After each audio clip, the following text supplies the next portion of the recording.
नमस्कार साथियों, मैं कुंदन कुमार स्वागत करता हूं डीसीए के इस नए एपिसोड में। दोस्तों आज के सेशन में हम देखेंगे उन चुनिंदा प्रश्नों का संग्रह जो आगामी आपके किसी भी परीक्षा के दृष्टिकोण से बेहद ही रामबाण साबित होने वाली है। दोस्तों यह सेशन बिहार एसएससी के बच्चों के लिए बेहद ही लाभदायक होने वाली है, क्योंकि इसमें प्रीवियस ईयर्स के क्वेश्चन भी कराए जा रहे हैं आपको स्टैटिक्स जीके के तौर पर। तो चलिए शुरू करते हैं आज का सेशन पिछले वीडियो में पूछे गए प्रश्न के साथ। पिछले वीडियो में आपसे प्रश्न पूछा गया था कि हाल ही में किस राज्य में फिच हॉकी पुरुष जूनियर विश्व कप के 14वें संस्करण का आयोजन किया जाएगा?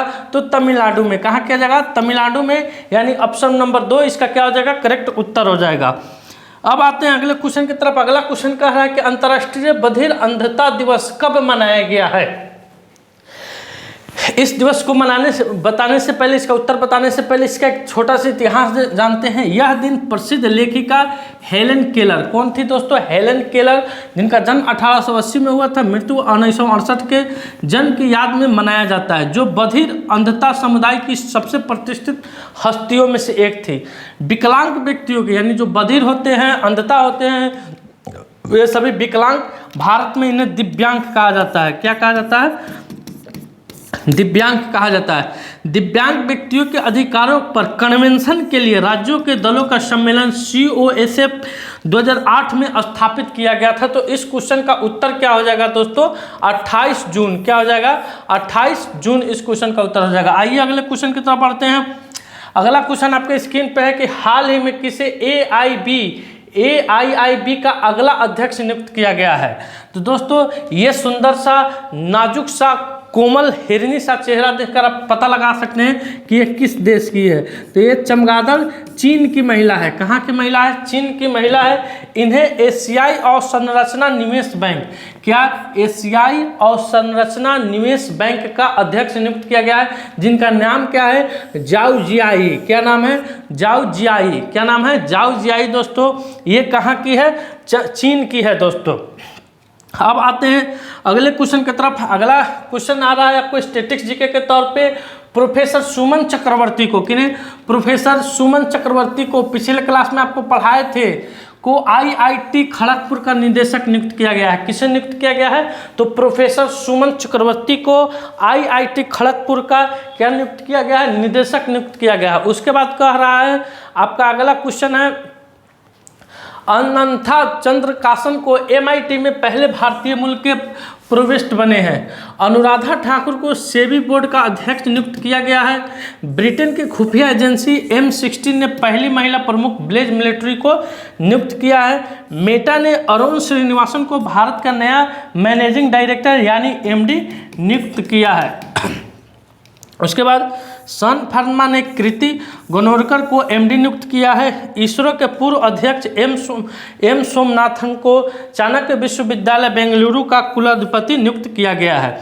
अब आते हैं अगले क्वेश्चन की तरफ। अगला क्वेश्चन कह रहा है कि हाल ही में किस राज्य सरकार ने विद्या शक्ति पहल शुरू की है? तो दोस्तों आंध्र प्रदेश ने 25 जून 2025 को शिक्षा के क्षेत्र में एक प्रगतिशील कदम उठाते हुए विद्या शक्ति की शुरुआत की। इसमें क्या होता है दोस्तों? विद्या शक्ति में वे उन बच्चों के लिए शुरू किया गया है दोस्तों जो कि बहुत बेहद ही कमज़ोर हैं, यानी अपने वर्ग में बेहद ही कमज़ोर है, हर एक कार्य में कमज़ोर है। उनके लिए आंध्र प्रदेश गवर्नमेंट के द्वारा विद्या शक्ति, क्या दोस्तों? विद्या शक्ति पहल शुरू की गई है। तो इस क्वेश्चन का उत्तर हो जाएगा ऑप्शन नंबर 1 आंध्र प्रदेश हो जाएगा दोस्तों। आते हैं अगले क्वेश्चन की तरफ। अगला क्वेश्चन कह रहा है कि प्रधानमंत्री मोदी ने साइप्रस की प्रथम महिला को कहाँ के निर्मित चांदी का क्लच पर्स उपहार दिया है? तो आंध्र प्रदेश। कहाँ के निर्मित चांदी के? आंध्र प्रदेश के। आंध्र प्रदेश सरकार द्वारा महिलाओं को फैक्ट्रियों में रात्रि की पाली में काम करने संबंधित विद्या को क्या किया गया है? मंजूरी दी गई है। यानी आंध्र प्रदेश में जो महिलाएं अब फैक्ट्रियों में, कारखानों में रात्रि की पाली में काम कर सकते हैं, उनके लिए एक अलग से विद्या को मंजूरी दी गई है। आंध्र प्रदेश सरकार ने एक परिवार एक उद्यमी अभियान शुरू किया है। आंध्र प्रदेश सरकार ने रक्षा कर्मियों की संपत्ति में कर छूट दी है। आंध्र प्रदेश के मुख्यमंत्री ने 10 MSME पार्कों का उद्घाटन किए हैं। भारत का पहला क्वांटम कंप्यूटरियम गांव अमरावती में स्थापित होगा। आंध्र प्रदेश के मुख्यमंत्री ने शून्य गरीबी P4 पहल का शुभारंभ किया है। अगले क्वेश्चन पर आइए। अगला क्वेश्चन आपके स्क्रीन पे कि हाल ही में किस राज्य ने शिक्षकों की ऑनलाइन अटेंडेंस 1 जुलाई 2025 से अनिवार्य कर दी है? तो मध्य प्रदेश गवर्नमेंट ने, किस गवर्नमेंट ने? मध्य प्रदेश गवर्नमेंट ने, सरकार ने 1 जुलाई 2025 से सरकारी स्कूलों के सभी शिक्षकों के लिए डिजिटल रूप से अपनी उपस्थिति दर्ज कराना अनिवार्य कर दिया है। यह हमारे शिक्षक प्लेटफॉर्म के माध्यम से किया जाएगा, जो राज्य के शिक्षा 3.0 पोर्टल के साथ एकीकृत एक ई गवर्नेंस टूल है। तो इस क्वेश्चन का उत्तर हो जाएगा ऑप्शन नंबर 3 मध्य प्रदेश हो जाएगा। अब आते हैं अगले क्वेश्चन की तरफ। अगला क्वेश्चन कह रहा है कि हाल ही में चर्चा में रहा माले महादेश्वर वन्य जीव अभयारण्य किस राज्य में है? तो दोस्तों चर्चा में रहने का कारण ये है कि इस अभयारण्य में एक बाघिन सहित 4 शावक, क्या दोस्तों? एक बाघिन सहित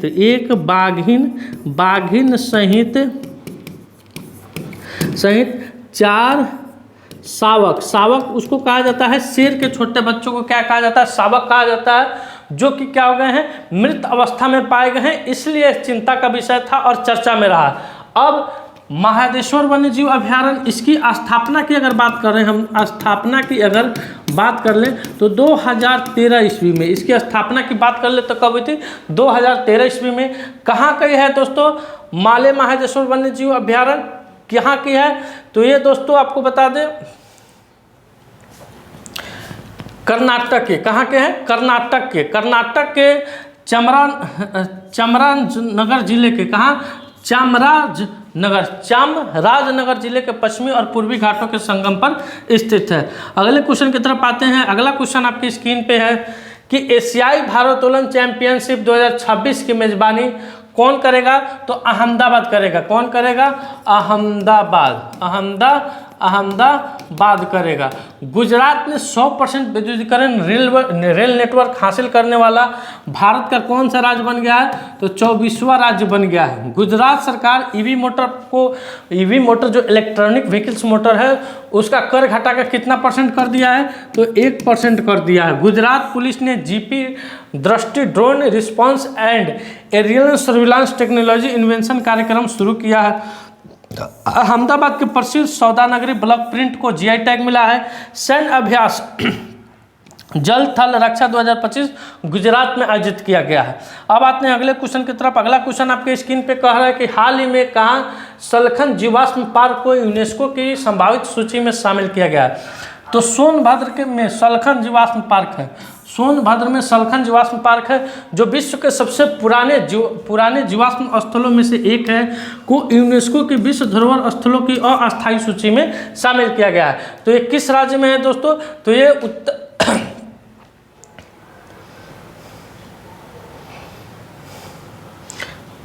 ये यूपी में है। 5 नंबर यहाँ लिख लीजिएगा, यूपी उत्तर प्रदेश में है।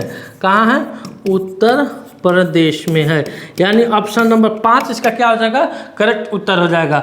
अगले क्वेश्चन की तरफ आते हैं। अगला क्वेश्चन आपके स्क्रीन पे कह रहा है कि भारत का पहला तितली अभयारण्य किस राज्य में शुरू हुआ है?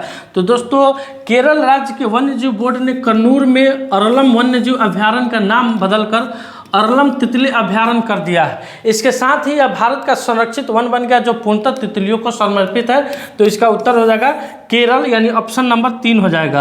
अब आते हैं अगले क्वेश्चन। ऑनलाइन यातना के पीड़ितों के समर्थन में अंतर्राष्ट्रीय दिवस कब मनाया गया है? यातना के पीड़ितों के समर्थन में अंतर्राष्ट्रीय दिवस कब मनाया गया है? तो 12 सितंबर 1997 को। कब दोस्तों?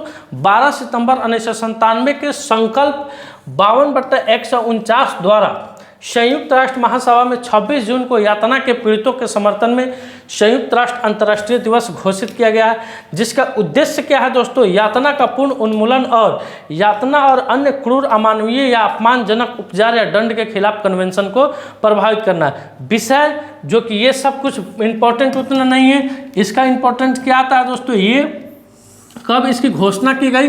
तो 12 दिसंबर 1997 ईस्वी में। अब पूछेगा थीम क्या है? थीम यानी इस साल की विषय वस्तु क्या है? तो torture a crime against humanity. क्या है theme? Torture a crime against humanity. क्या थीम है? Torture a crime against humanity इस बार की थीम है, और इसको मनाया कब गया है? 26 जून को, यानी ऑप्शन नंबर 1 इसका क्या हो जाएगा? करेक्ट उत्तर हो जाएगा। अगले क्वेश्चन की तरफ आते हैं। अगला क्वेश्चन आपके स्क्रीन पे है, नशीली दवाओं के दुरुपयोग और अवैध तस्करी के खिलाफ अंतर्राष्ट्रीय दिवस कब मनाया जाता है? नशीली दवाओं के दुरुपयोग और अवैध तस्करी के खिलाफ अंतर्राष्ट्रीय दिवस कब मनाया जाता है? तो आइए जानते हैं सबसे पहले 7 दिसंबर। कब दोस्तों? 7 दिसंबर 1997 के संकल्प पत्र 42/112 द्वारा महासभा ने नशीली दवाओं के दुरुपयोग और अवैध तस्करी के खिलाफ अंतर्राष्ट्रीय दिवस के रूप में 26 जून को मनाने का निर्णय किया है, ताकि नशीली दवाओं के दुरुपयोग से मुक्त अंतर्राष्ट्रीय समाज के लक्ष्य को प्राप्त करने की कार्रवाई और सहयोग को मजबूत करने में अपने दृढ़ संकल्प की अभिव्यक्ति हो। इस वर्ष की इसकी थीम क्या थी? थोड़ा दरवाज़ा खोल लेते, गर्मी बहुत लग रहा है। ऊपर जो मरकरी है, ऊपर पंखा रूम बंद, सब बंद, गर्मी से एकदम हालत बेहाल। उतना आप लोग का सपोर्ट नहीं मिल पाता है कि एसी लगा सकें हम लोग। इस वर्ष का अभियान यानी थीम है चक्र को तोड़ो, संगठित अपराध को रोको। क्या है इस बार की थीम दोस्तों? चक्र को तोड़ो, संगठित अपराध को रोको। 26 जून इसका क्या हो जाएगा? करेक्ट उत्तर हो जाएगा।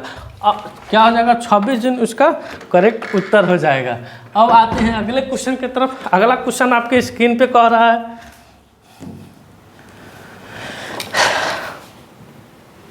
The one cricket my life and more पुस्तक के लेखक कौन है? चलिए इसका आंसर आप लोग फटाफट से बताइए, तब तक पानी पी लेते हैं।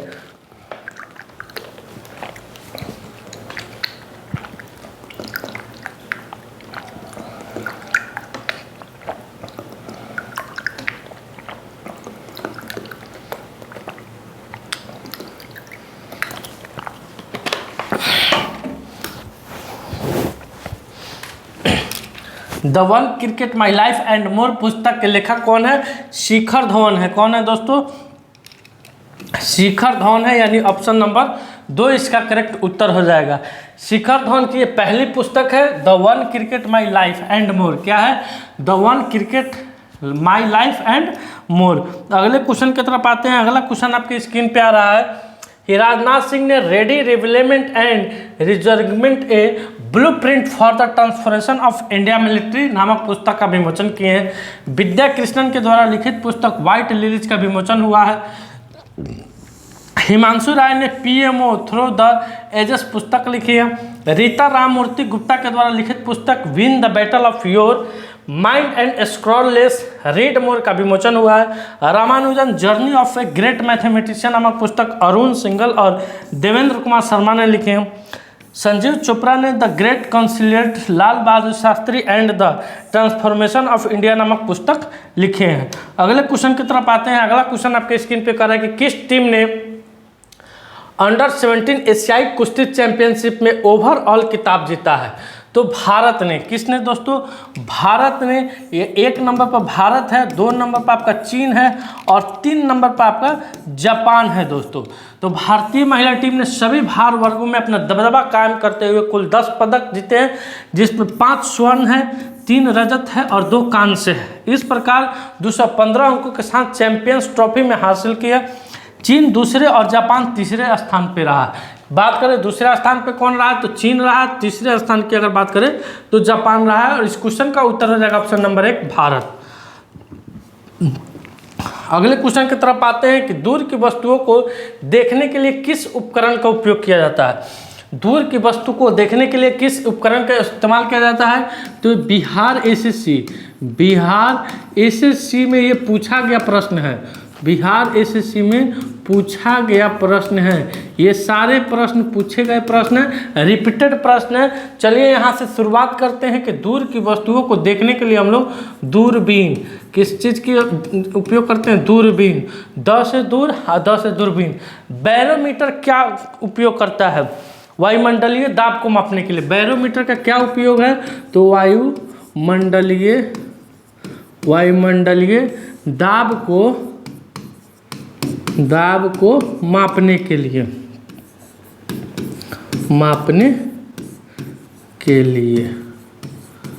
उसके बाद कह रहा है जल का आयतन सबसे कम होता है तो 4 डिग्री सी पे। जल का आयतन सबसे कम कितना होता है? 4 डिग्री सी पे। डॉक्टर सीवी रमन को नोबेल पुरस्कार किस विषय पर दिया गया था? तो भौतिकी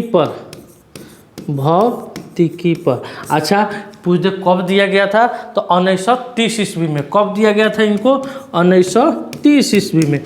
आइए, अल्फांसो क्या है दोस्तों? तो आम का एक प्रकार है। अल्फांसो आम का एक प्रकार है। उसके बाद कह रहा प्रकाश वर्ष किसकी इकाई है? तो दूरी की। प्रकाश वर्ष किसकी इकाई है? तो दूरी की। अगले क्वेश्चन की तरफ आते हैं। अगला क्वेश्चन आपके स्क्रीन पे आ रहा है कि 5वें खेलो इंडिया यूनिवर्सिटी गेम्स 2025 नवंबर में कहाँ आयोजित किया जाएगा? तो दोस्तों 5वें खेलो इंडिया यूनिवर्सिटी गेम्स 2025 जयपुर में। कहाँ आयोजित किया जाएगा? जयपुर में किया जाएगा। इस वर्ष 200 से अधिक विश्वविद्यालयों से 4000 से अधिक एथलेटिकों के भाग लेने का अनुमान है, जो 20 विषयों में प्रतिस्पर्धा करेंगे। इसके पहले कहाँ हुआ था? अंडर 25 एथलेटिक्स कहाँ हुआ था? तो बिहार में हुआ था, मई 2025 में। अगला क्वेश्चन आपके स्क्रीन पे है कि हाल ही में कहाँ वार्षिक उत्सव कटार गामा एसला महोत्सव शुरू हुआ है? तो दोस्तों यह त्यौहार विभिन्न धर्मों में मनाया जाता है और भारत और श्रीलंका के बीच गहरे संबंधों के लिए जाना जाता है। कथार गामा का मुख्य मंदिर महादेवला हिंदी युद्ध के देवता स्कंद को समर्पित है। कहा जाता है कि उनके 6 सिर 12 भुजाएं 20 नाम और 2 पत्नियां थी। तो ये उत्सव कहाँ मनाया जाता है? श्रीलंका में मनाया जाता है। अब आते हैं अगले क्वेश्चन की तरफ। अगला क्वेश्चन है आपका कि सबसे हल्की धातु कौन सी है? सबसे हल्की धातु कौन सी है? तो लिथियम है। कौन सी है दोस्तों? लिथियम। लिथियम सबसे हल्की धातु लिथियम। पौधे का कौन सा अवयव प्रशोधन का कार्य करते हैं? तो पत्ती। छोटे बच्चों में ऐंठन मरोड़न होने का कारण क्या है?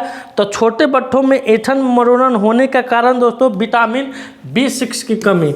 विटामिन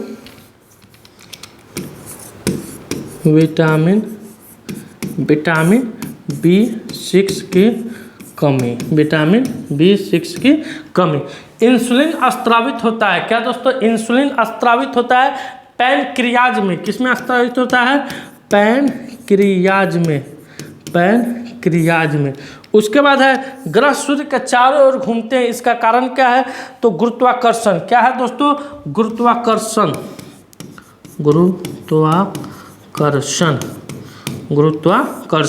उसका कारण लेड भंडारी बैटरी में कौन सा अम्ल पाया जाता है? तो सल्फ्यूरिक अम्ल। कौन सा अम्ल पाया जाता है?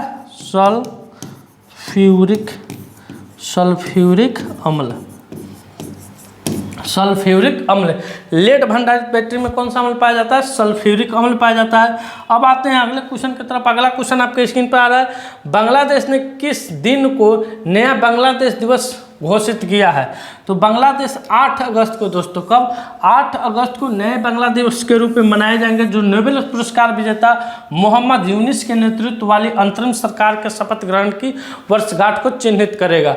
अगले क्वेश्चन की तरफ आते हैं। अगला क्वेश्चन आपके स्क्रीन पे आ रहा है कि हाल ही में भारत का पहला बटरफ्लाई सेंचुरी किस राज्य में स्थापित किया गया है? तो अभी बताए हैं दोस्तों केरल में। रिपीटेड क्वेश्चन है, केरल में शुरू किया गया है। अगला क्वेश्चन है कि हाल ही में किस राज्य स्थित सलखन फॉस्फिक पार्क को यूनेस्को वर्ल्ड हेरिटेज साइट के टेंटेटिव लिस्ट में शामिल किया गया है? तो उत्तर प्रदेश के। किस पार्क के? उत्तर प्रदेश में दोस्तों।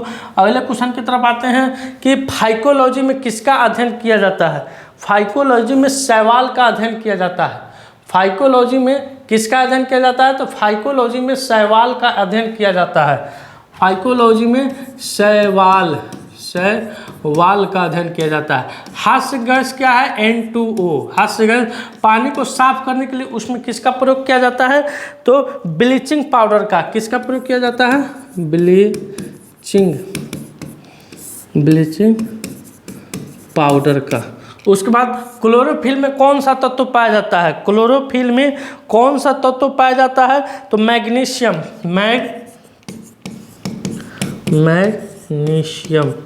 मैग्नीशियम। उसके बाद भविष्य का ईंधन किसे कहा जाता है? तो हीलियम को। भविष्य का ईंधन। वायु प्रदूषण का संकेतक किसे कहा जाता है? तो लाइकेन। वायु प्रदूषण का संकेतन किसे कहा जाता है? तो लाइकेन को। अगले क्वेश्चन की तरफ आते हैं। अगला क्वेश्चन आपके स्क्रीन पे आ रहा है कि हाल ही में किस देश में 2 नए चमगादड़ वायरस की पहचान की गई है? तो चीन में, चमगादड़ चीन में फिर से 2 नए वायरस की पहचान की गई है। अगले क्वेश्चन की तरफ आते हैं। अगला क्वेश्चन आपके स्क्रीन पे आ रहा है कि हाल ही में कौन सा देश का सबसे वैल्यूएबल ब्रांड बना है। तो ब्रांड फाइनेंस की रिपोर्ट के अनुसार भारत की टॉप 100 कंपनियों का संयुक्त ब्रांड वैल्यू 236.5 बिलियन डॉलर तक पहुंच गई है। यह रैंकिंग टेक्नोलॉजी, फाइनेंस, इंफ्रास्ट्रक्चर और हॉस्पिटलिटी समेत विभिन्न क्षेत्रों के प्रमुख ब्रांडों को ग्रोथ को दर्शाता है। किसका? टाटा ग्रुप का। किसका दोस्तों? टाटा ग्रुप का। अगले क्वेश्चन की तरफ आते हैं। अगला क्वेश्चन आपके स्क्रीन पे आ रहा है कि बिहार में जल मंदिर कहाँ है। बिहार में जल मंदिर कहाँ है? तो पावापुरी में है। भारतीय प्रतिभूति और विनियामक बाजार का मुख्यालय कहाँ है? तो मुंबई में है। बिहार का कौन सा नृत्य गुजरात के गरबा किससे संबंधित है? तो झिझिया। कौन है दोस्तों? झिझिया। बिहार में होम रूल के अध्यक्ष कौन थे दोस्तों? मौलाना मजहरुल हक। यहाँ लिख दे रहे हैं मौलाना